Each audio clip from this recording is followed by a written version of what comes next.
안녕하십니까. 은곡의 세상읽기입니다. 이번 시간에는 중국의 신화에 대해서 전해드리도록 하겠습니다. 신화란 그 이전에 실제로 있었던 역사를 토대로 생겨난 신화라고 하겠습니다. 중국의 신화 역시 그러합니다. 그러면 중국의 신화가 시작된 실제 역사는 무엇일까요? 기원전 6000년경에 12환국에 반도라는 사람이 살고 있었음을 전해드렸었습니다. 반고는 실존 인물로서 사마천이 쓴 사기, 개연수 선생이 쓴 환단고기 등 많은 고서에 그의 행적이 기록되어 있습니다. 그는 환웅의 부하였고 환웅은 하늘 곧 12환국에서 천부인 세계를 받아 내려왔습니다. 환웅은 겨울이 지나고 봄이 되면서 12환국으로부터 지금의 3위 지역인 태백산으로 이동하고자 출발을 하였는데 낙타와 말을 타고 이동한 민족 대이동이었다고 전해져 오고 있습니다. 이때 환웅을 따르던 일행 중에 반고라는 부장도 있었는데 그는 구다천국에 있을 때부터 기이한 술법을 좋아하고 마법을 행하던 사람이었다고 합니다. 구다천국은 우리 한국의 조상나라로 반고는 우리 조상의 후손이었습니다. 그런데 반고는 환웅을 따라서 태백으로 가던 도중에 환웅과 분리되기를 원하였고 이때 환웅천왕은 허락을 하였다고 합니다.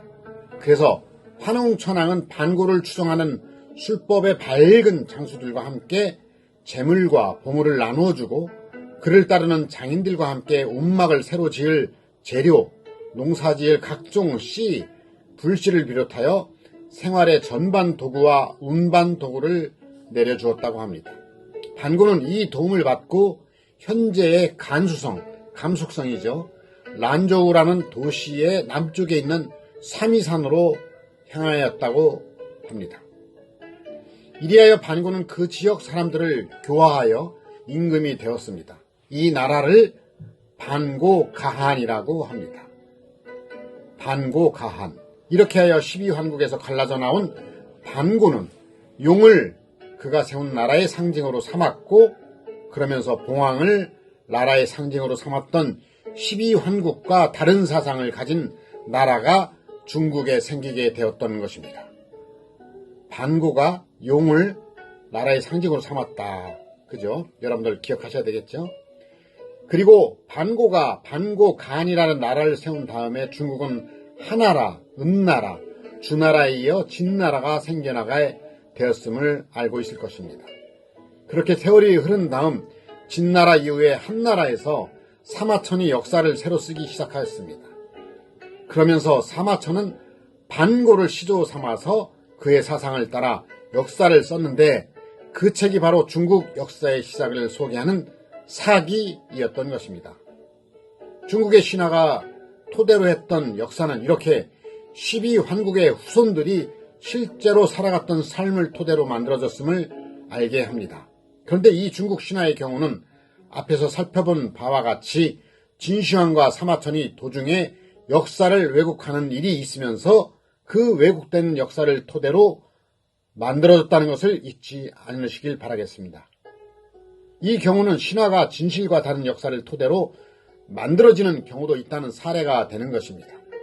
여기서는 사마천이 쓴 역사서 사기 이전에 만들어진 중국 신화들을 전해드리고자 합니다.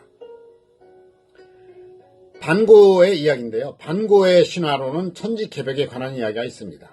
세상은 천지가 나눠지지 않고 혼돈으로 가득 차 있는 거대한 일이 있었는데 그 속에서 거인 반고가 1만 8천년 동안 잠을 자고 있었다고 하죠.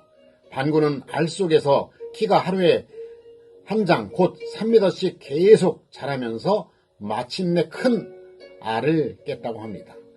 맑고 반투명한 유체가 공기 같은 양의 물질이 떠올라 하늘이 되었고 노른자 위와 무거운 부분은 아래로 가라앉아 땅이 되었다고 합니다. 하늘과 땅이 다시 합쳐질까 염려한 반고는 머리로 하늘을 밀어 올리고 발로 땅을 눌렀다고 합니다. 반고는 그리스 신화에 나오는 아틀라스처럼 그렇게 1만 8천 년 이상을 서 있은 후에야 하늘이 충분히 높아 무너지지 않을 것이라는 생각이 들었습니다. 오랜 세월 동안 힘을 너무 많이 쓴 반고는 쉬기 위해 잠을 자다가 죽게 되는데, 죽어가면서 그가 헐떡거리던 숨은 바람과 구름이 되었고 목소리는 천둥이 되었다고 합니다. 또 눈 하나는 태양이 되었고 다른 한 눈은 달이 되었다고 합니다. 팔과 다리는 산맥이 되었고 핏줄은 길이 되었다고 하는 전설입니다. 그 거대한 몸뚱이 중에서 천지창조에 쓰이지 않은 부위는 하나도 없다고 하였는데, 이러한 신화를 통해 무슨 생각이 드시는지요? 신화나 설화 등은 지난 역사 속에 전해진 내용들입니다.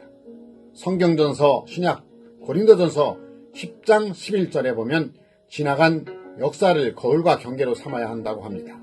약 6,000년의 성경의 역사를 우물 안의 개구리가 되지 마시고 넓고 크게 생각의 틀을 밝혀주시기를 바라면서, 다음 시간에는 복희, 여화 이야기, 소, 김천 이야기, 신농 이야기, 순 이야기, 사룡, 옥황, 황제, 현원 이야기를 전해드리도록 하겠습니다. 여러분들에게 행운이 가득하길 바라겠습니다. 구독과 좋아요는 응원해 주십시오. 감사합니다.